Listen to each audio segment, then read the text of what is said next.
Havana, ooh, na, na. Half of my heart is in Havana, ooh, na, na. He took me back to East Atlanta, na, na, na. All of my heart is in Havana. There's something about his manners. Havana, ooh, na, na. He didn't walk up with that how you doing when he came in. He said there's a lot of girls I can do it, but I can't with them. I'll do him forever in a minute. That's on my night. And Papa says he got Milo in him. He got me feeling like Havana, ooh, na, na. Half of my heart is in Havana, ooh, na, na. He took me back to East Atlanta, na, na, na. All of my heart is in Havana. My heart is in Havana. Havana, ooh, na, na. Olá, meus queridos. Hoje nós vamos terminar o nosso capítulo 8, que vem falando dos indígenas, né? Pois é, na preparação da terra para o plantio, em algumas regiões do Brasil ainda é utilizada a técnica conhecida como coivara.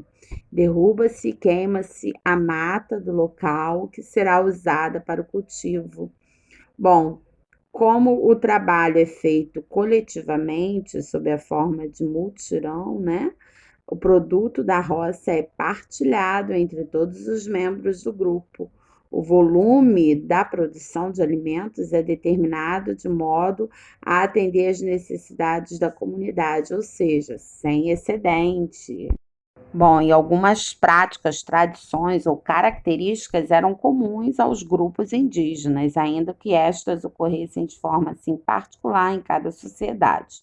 Os nativos brasileiros apresentavam as mais diversas manifestações de arte que englobam a produção de cerâmica, esculturas e madeira, pinturas corporais elaboradas, ornamentos com plumas e penas.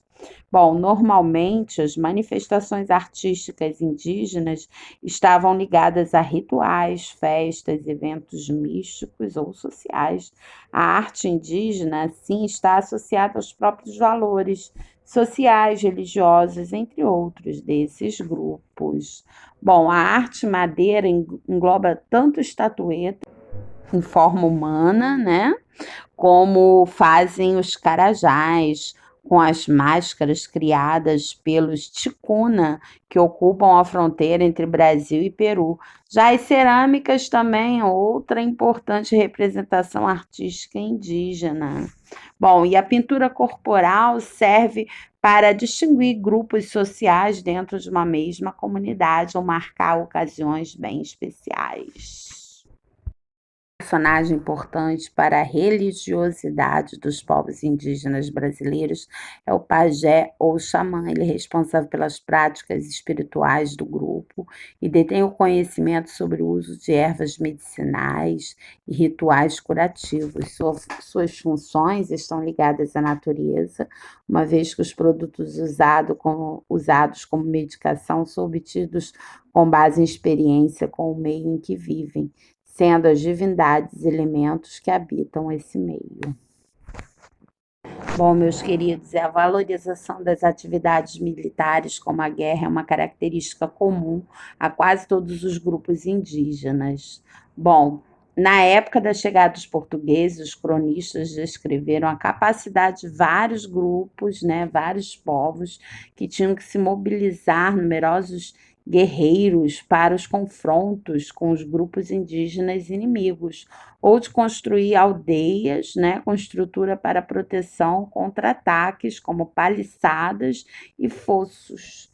Bom, existem alguns relatos de combate que envolviam mais de 1000 guerreiros armados de cada lado.